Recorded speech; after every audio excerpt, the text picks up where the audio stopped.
Vous la connaissez certainement si vous marchez le long de la Nive.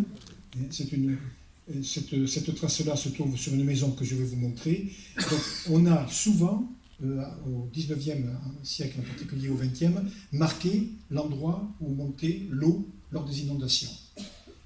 C'est assez surprenant. Je pense qu'à Bayonne, il y en avait aussi, mais elles ont disparu. En ravalant les façades, souvent, on a fait disparaître ces marques-là.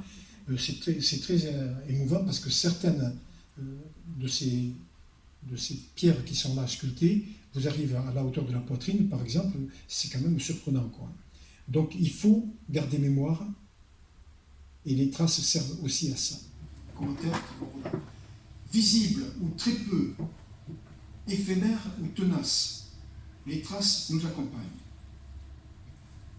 Alors, il y a d'abord des traces éphémères. Je n'ai pas besoin de vous faire trop d'explications. Des traces qui, d'ailleurs, commencent à poser problème parfois dans notre société, puisqu'on sait très bien que ce n'est pas du tout innocent et inoffensif. Mais vous avez aussi des traces qui sont connues depuis la nuit des temps, les arcs-en-ciel, traces éphémères, sur lesquelles il y a, en arc-en-ciel, il y a beaucoup de légendes. Par exemple, dans certains livres anciens de mythologie des Pyrénées et du Pays Basque, on raconte qu'il faut faire attention quand on va passer sous l'arc-en-ciel, on change de sexe.